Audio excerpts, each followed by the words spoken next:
Assalamualaikum warahmatullahi wabarakatuh. Welcome to channel Up to Your Life.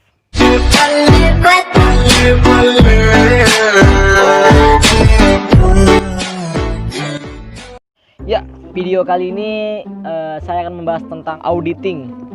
Oh ya, sebelum masuk ke videonya maksudnya saya akan memperkenalkan diri. Nama saya Reza Irawan. Ini buat tugas ya, buat tugas gitu loh. Pertama-tama kita mau bahas tentang auditing. Tadi auditing ya teman-teman. Teman-teman atau guys, seterah aja nih lah yang enaknya di mana.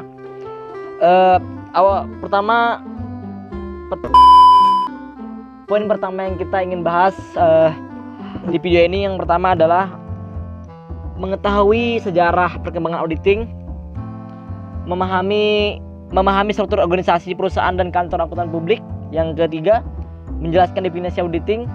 Yang keempat, memahami tipe atau klasifikasi auditing. Yang kelima, memahami profesi akuntan publik. Dan yang keenam atau yang terakhir, memahami jasa yang diberikan kantor akuntan publik. Finish him. Kita masuk ke poin pertama, yaitu sejarah perkembangan auditing.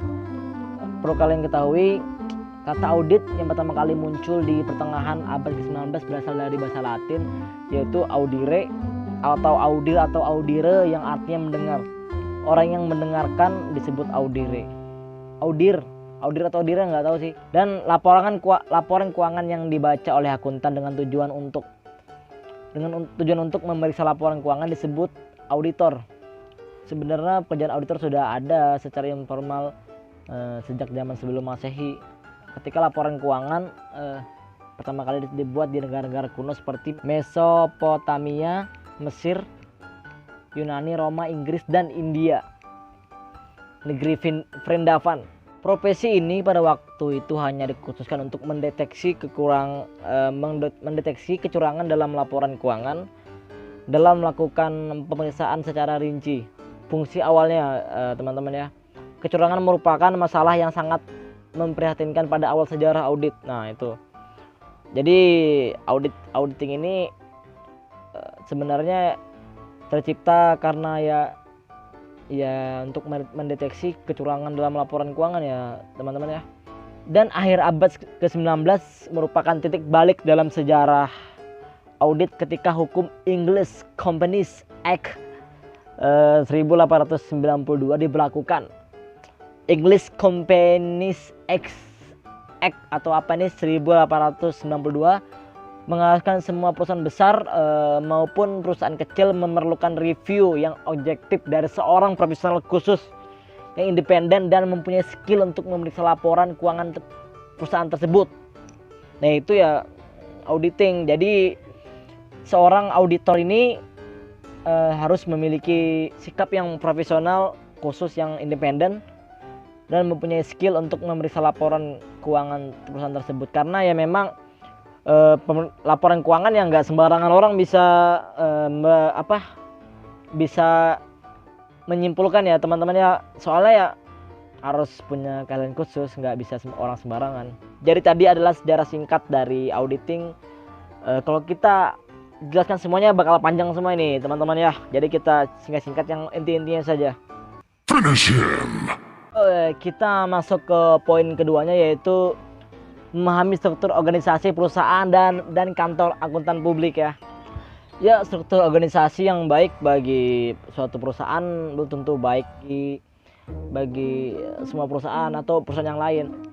Perbedaan struktur organisasi di antara berbagai perusahaan disebabkan oleh berbagai hal seperti jenis, luas perusahaan, banyaknya cabang dan lain-lainnya. Tentu ya berbeda ya guys ya, teman-teman ya.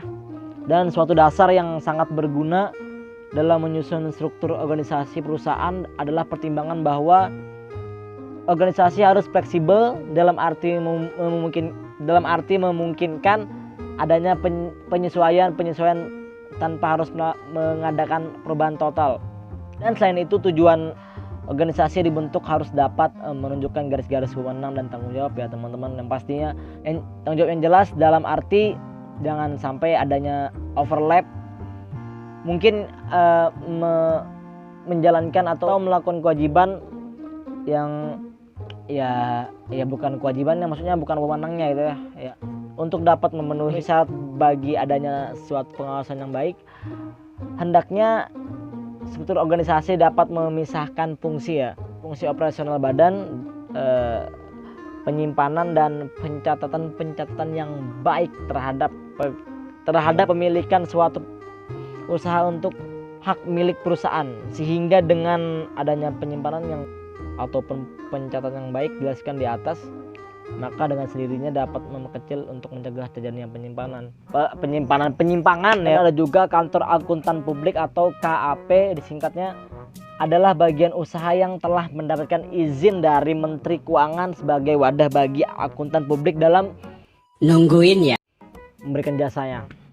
Dan bidang jasa kantor akuntan publik yaitu jasa atestasi, termasuk di dalamnya adalah audit umum atas laporan keuangan, pemeriksaan atas laporan keuangan prospektif, pemeriksaan atau pelaporan informasi keuangan performa, review atas laporan keuangan, dan jasa audit serta atestasi lainnya.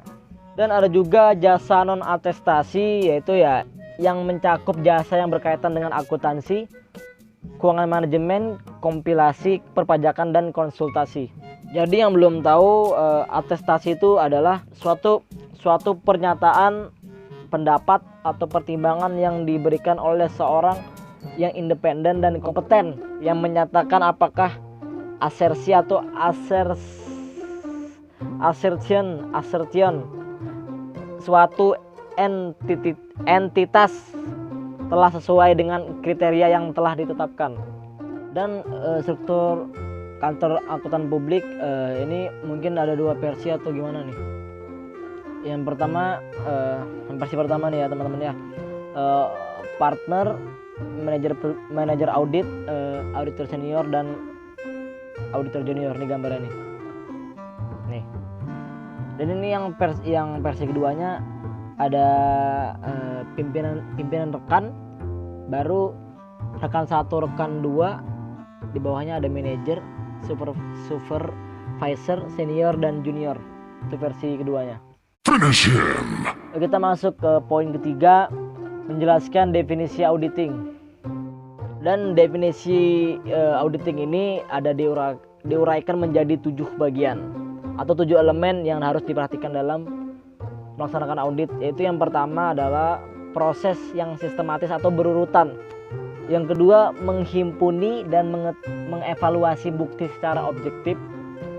Yang ketiga, asersi tentang berbagai tindakan dan kejadian ekonomi.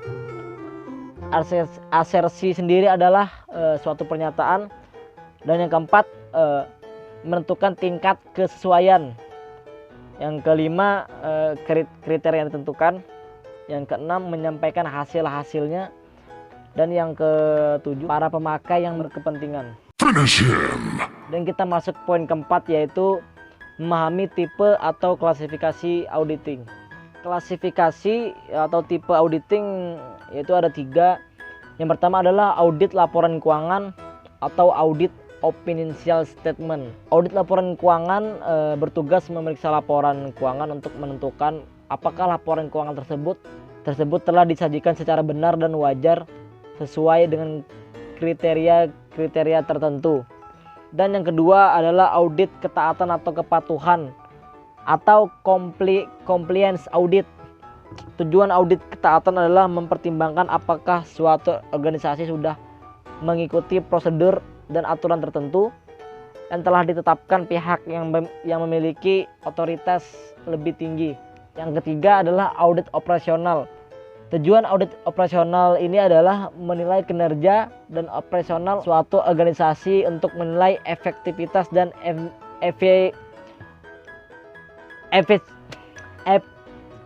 efisiensinya. Auditor operasional cenderung memberikan saran untuk meningkatkan kinerja organisasi. Finish him. Dan poin kelima, memahami profesi akuntan publik.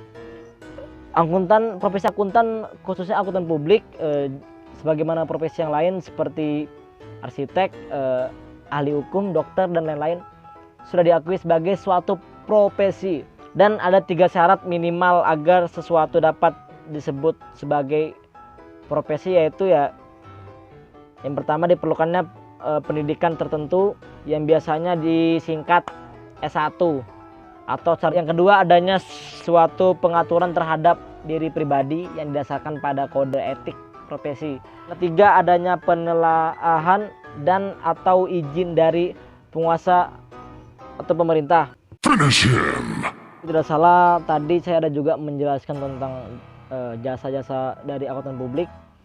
Yang pertama, jasa akuntan publik yaitu jasa atestasi. Atestasi adalah suatu pernyataan, pendapat atau pertimbangan seorang yang independen dan kompeten mengenai kesesuaian. Jadi auditor memberikan jasa atestasi dengan memberikan pendapat tertulis yang berisi kesimpulan tentang keandalan asersi tertulis yang menjadi tanggung jawab pihak lain.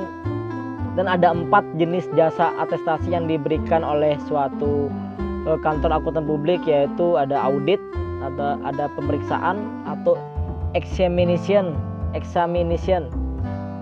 Yang ketiga ada penelaahan atau review, dan yang keempat ada prosedur yang disepakati bersama atau agree upon procedure. Yang kedua ada jasa non atestasi, yaitu ada 3 jenis jasa non atestasi yang diberikan suatu kantor akuntan publik, yaitu jasa akuntansi, pajak, dan jasa konsultasi manajemen. Jasa akuntansi dapat diberikan melalui perancangan sistem akuntansi klien dan penyusunan laporan keuangan klien atau jasa kompilasi. Jasa perpajakan melalui pengisian SPT dan perencanaan pajak. Jasa konsultasi manajemen atau manajemen advisory service atau MIS merupakan fungsi pemberian konsultasi dengan memberikan saran dan bantuan kepada klien untuk meningkatkan penggunaan kemampuan dan sumber daya untuk mencapai tujuan perusahaan klien. Jadi itu saja video dari saya tentang auditing. Bila ada yang kurang atau berlebihan menjelaskannya, ya mohon dimaklumi aja, karena di sini kita sama-sama belajar ya teman-teman ya. Oke, gitu aja lah videonya. Yang mau subscribe ya subscribe, yang mau nonton aja ya nonton aja, yang mau like ya like aja, yang mau dislike ya dislike aja. Itu hak kalian semua ya teman-teman ya. Semoga video ini bermanfaat dan bisa memberikan kalian pengetahuan tentang tentang auditing. Terima kasih buat waktunya dan assalamualaikum warahmatullahi wabarakatuh, dan see you again.